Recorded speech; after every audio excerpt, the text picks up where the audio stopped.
generations, Tata Group has meant trust, stability and legacy. But India's most storied business house is now at a defining turn. N. Chandrasekaran, who steadied Tata's after Cyrus Mistry turmoil and expanded its ambitions, will leave when his term ends in February 2027. Differences at the top are now out in the open, and the big question is, who takes charge next? The focus is on the challenges ahead.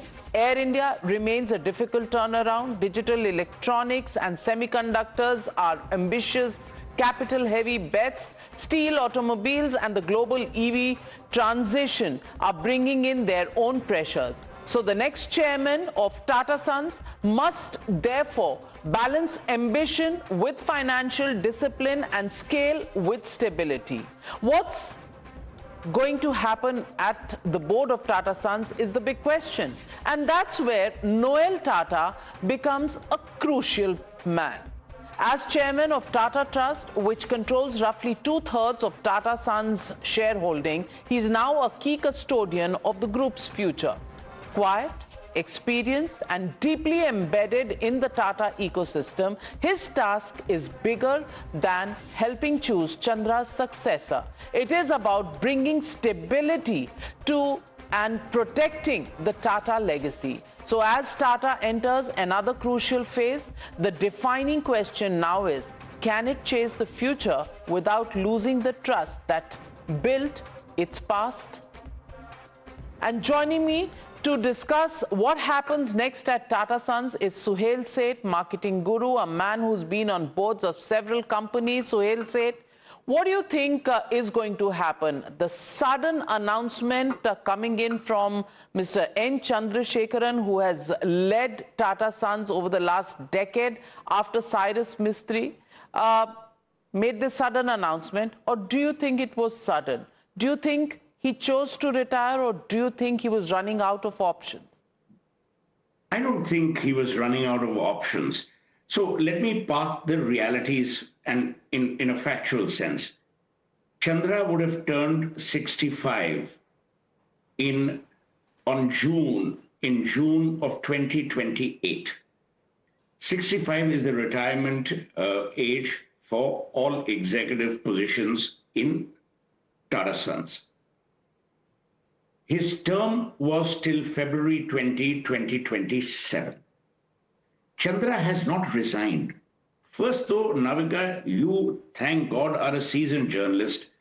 Chandra has not resigned. He's not offered himself up for continuation. Chandra does not want a third term, which, by the way, is entirely... I stand corrected. Yeah. No, I'm glad you mentioned it.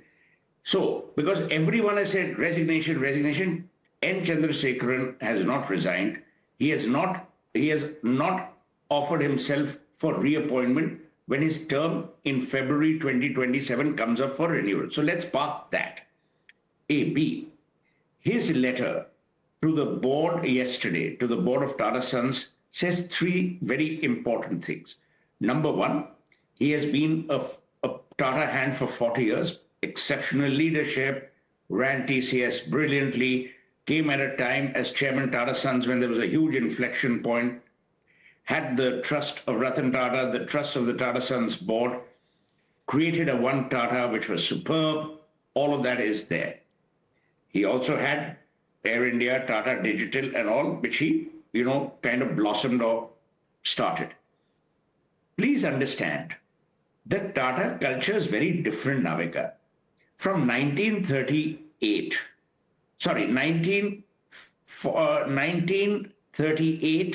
to 1991, for 52 years, they had one leader, J.R.D. Tata. In 1991, Ratan Tata took over and led the group till December 28, 2012. December 29, 2012 to October 24, 2016, it was Cyrus P. Mistry. Correct. Mr. Tata was requested by the board of Tata Sons on the afternoon of October 24, 2016, which was a Monday, to take over, and he says, I will only take over as interim chairman and not for more than a period of 6 months. Chandra was asked, and Chandra accepted in January 2017. November, December, 2.5 months. But Chandra said, I will only formally take over in February 20, if I remember right, of 2017. On August the 12th, Chandra has said, look, I've done my bit. I've done 40 years I would have completed, of which 1 decade as chairman Tata Sons, and I want to move on. What has the trusts said today? The trustees of the Sir Dorab Tata Trust have placed on record their deep gratitude, their appreciation, and the fact that Chandra held, steered the ship, stabilized everything, and moved the group to newer pastures. Please, let's go back into history, Navika, for the sake of your... Suhel, let me stop you there. History, yes, we've seen, and Tatas are revered for the disciplined history that they've held, with a few flashes in the pan, the Rusi Modi, the Cyrus Mistry phases, inflection points, as you call it. The question is, what happens next? That's the question. Everything will be brilliant, and I'll tell you why. You know, sometimes आपकी फितरत कहती है आप कैसे इंसान हो. Your DNA guides your purposefulness. The DNA of the Tatas resides in the two names you mentioned, N. Chandrasekaran and Noel Tata. They are both Tata DNA people. Navika, forget history. I will tell you one thing. No one works in the house of Tata for a salary. They work for validation. They work for a validation that we are a humane group, that they are a humane group, that there is humanity.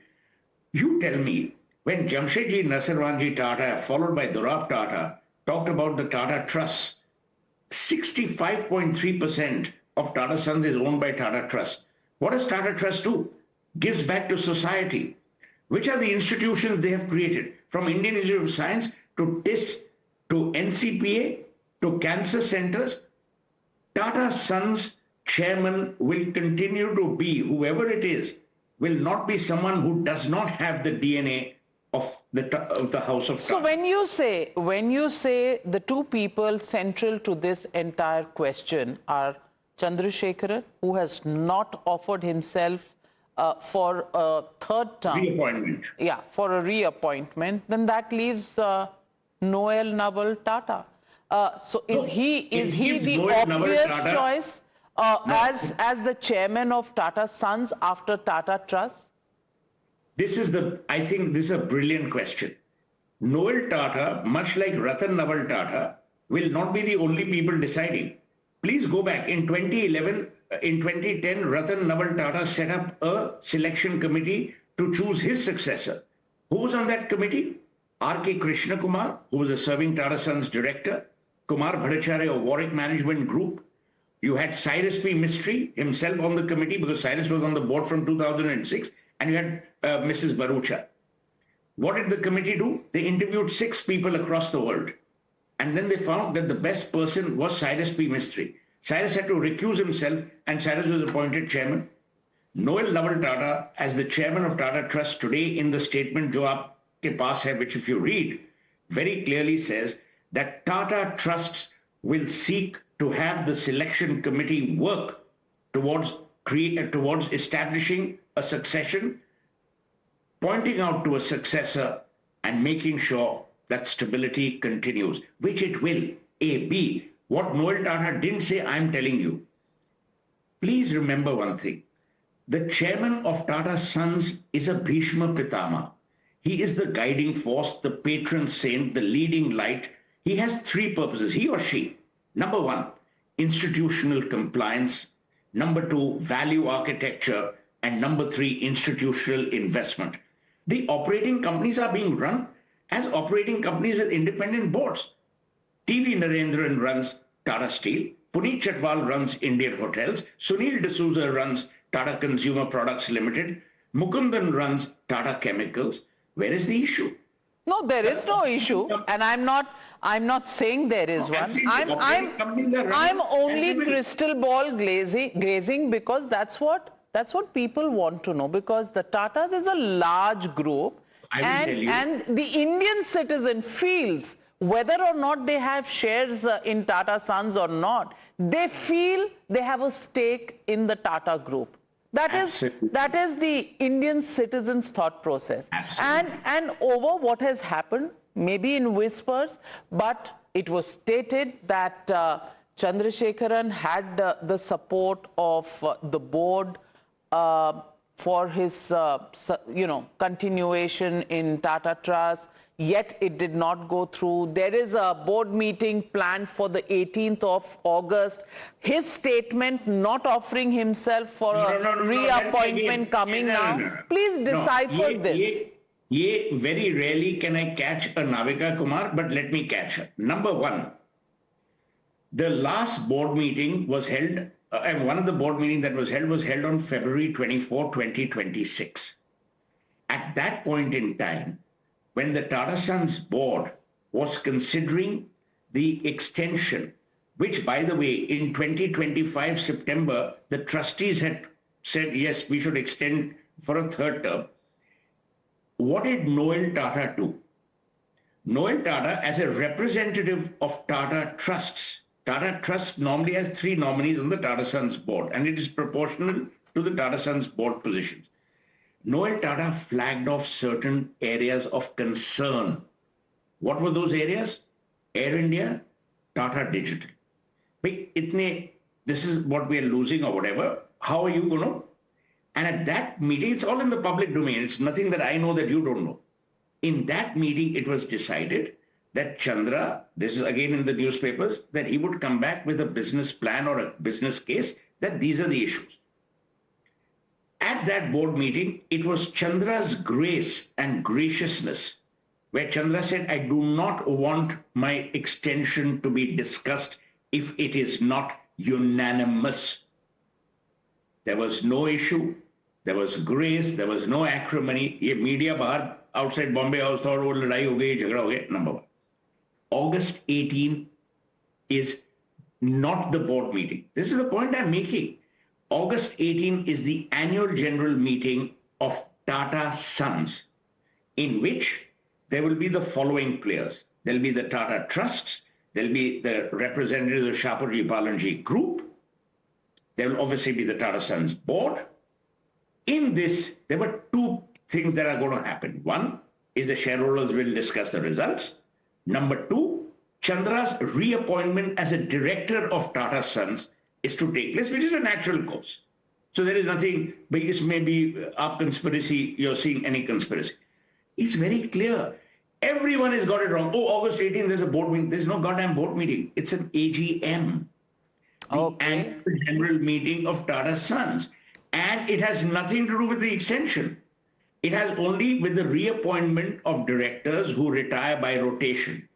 Simple. मैंने आपके लिए इतना simple construct बना दिया. Well, we'll always be indebted for that. Let me tell you, Navika, I have been involved in various capacities with the Tata Group since 1990. I always consider myself to be someone who hopefully understands the culture. I can tell you, I will only repeat what R.K. Krishna Kumar said, the late R.K. Krishna Kumar. When we got the hotel back after 26/11, the Taj Mahal Palace, we were standing at the edge of the grand staircase, and there were bullet marks, but there was not a single bullet fired at the founder's bust. And R.K. Krishna Kumar said, he says, the founder's spirit and the founder's blessings live on. Is what's keeping the house of Tata going. That is not going to change. Well, the value architecture will not change. Noel is a Tata, Chandra is a Tata lifer. Everyone around wants people to fight. There's nothing's going to change. You will still have the same Tata, the same byword for trust, and the same initiation and intertwining with India. Remember one last thing, when Ratan Tata bought Jaguar Land Rover, it was not for vanity, it was for validation. Validation that India can and India will do it. That Indians can and Indians will do it. Well, on that very poignant and hopeful note, we're looking at a transition that will be smooth as predicted by Suhel Seth. a transition that will only strengthen the Tata's charter that has been a cornerstone of the Indian economy, so to speak, and India's identity over the last 100 years, maybe more. Well, we'll wait and watch when the selection committee makes up its mind about who's going to lead Tata Sons. But as they say, the old order changeth, yielding space to new. What the new will bring is something we'll have to wait for. Thank you very much, Suhel Seth, for joining me on the Newshour tonight. Good night, viewers. Be safe, and I'll be back tomorrow with the Newshour.